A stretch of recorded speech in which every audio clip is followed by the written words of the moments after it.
रूस का बड़ा प्रस्ताव, क्या बांग्लादेश अब भारतीय रुपया में करेगा व्यापार? नमस्कार दोस्तों, सोचिए, जिस सोशल मीडिया पर कुछ लोग हर दिन भारत के खिलाफ बयानबाजी करते हैं, उसी समय उनके अपने देश का मीडिया ऐसी खबर प्रकाशित करे कि रूस चाहता है कि बांग्लादेश भारत के रुपये यानी इंडियन रुपीज में व्यापार करे। यह सिर्फ एक आर्थिक खबर नहीं है, बल्कि दक्षिण एशिया की बदलती रणनीति का संकेत भी हो सकती है। आइए आसान भाषा में पूरा मामला समझते हैं। रूस ने बांग्लादेश के सामने एक प्रस्ताव रखा है कि दोनों देशों के बीच व्यापार का भुगतान भारतीय रुपये में किया जा सकता है।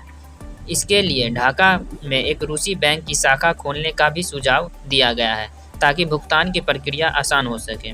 अब सवाल उठता है कि रूस ऐसा क्यों करना चाहता है। दरअसल यूक्रेन युद्ध के बाद रूस पर पश्चिम देशों के कई प्रतिबंध लगे हैं। कई रूसी बैंक को स्विफ्ट भुगतान प्रणाली से बाहर कर दिया गया है। ऐसे में डॉलर और यूरो के जरिए व्यापार करना रूस के लिए पहले जैसा आसान नहीं रहा। इसी वजह से रूस लगातार वैकल्पिक भुगतान प्रणालियों और स्थानीय मुद्राओं का इस्तेमाल बढ़ा रहा है। भारत और रूस पहले से ही कई सौदों में स्थानीय मुद्रा का उपयोग कर चुके हैं। अब रूस चाहता है कि बांग्लादेश के साथ भी इसी तरह का मॉडल अपनाया जाए। अब कुछ लोग पूछेंगे कि बांग्लादेश के साथ रूस का व्यापार इतना बड़ा है क्या? जी हाँ, दोनों देशों के बीच अरबों डॉलर का व्यापार होता है। रूस बांग्लादेश को ऊर्जा, उर्वरक और कई औद्योगिक उत्पाद उपलब्ध कराता है। वही बांग्लादेश भी रूस को अपने कई उत्पाद निर्यात करता है। इतना ही नहीं, बांग्लादेश के पहले परमाणु बिजली परियोजना रूपपुर न्यूक्लियर पावर प्लांट का निर्माण भी रूस की बड़ी भूमिका रही है। यानी दोनों देशों के संबंध केवल व्यापार तक सीमित नहीं है। अब सबसे महत्वपूर्ण सवाल है, अगर व्यापार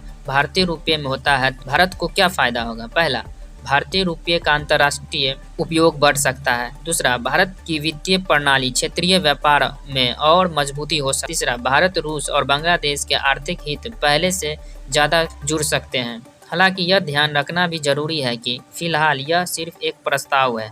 बांग्लादेश इसे स्वीकार करेगा या नहीं, यह अभी तय नहीं है। अंतिम फैसला दोनों देशों की सरकारों और संबंधित संस्थानों पर निर्भर करेगा। लेकिन यदि भविष्य में यह व्यवस्था लागू होती है तो दक्षिण एशिया के आर्थिक तस्वीर में एक बड़ा बदलाव देखने को मिल सकता है। इसलिए यह खबर केवल रूस और बांग्लादेश की नहीं, बल्कि भारत के लिए भी काफी महत्वपूर्ण मानी जा रही है। आपकी राय क्या है? क्या आने वाले समय में भारतीय रुपया क्षेत्रीय व्यापार की एक मजबूत मुद्रा बन सकता है? अपनी राय कमेंट में जरूर बताएं। अगर आपको ऐसी आसान भाषा में अंतर्राष्ट्रीय मामले और जियो पॉलिटिक्स की जानकारी पसंद आती है तो वीडियो को लाइक करें, चैनल को सब्सक्राइब करें और बेल आइकन दबाना बिल्कुल मत। धन्यवाद, मिलते हैं अगली वीडियो में।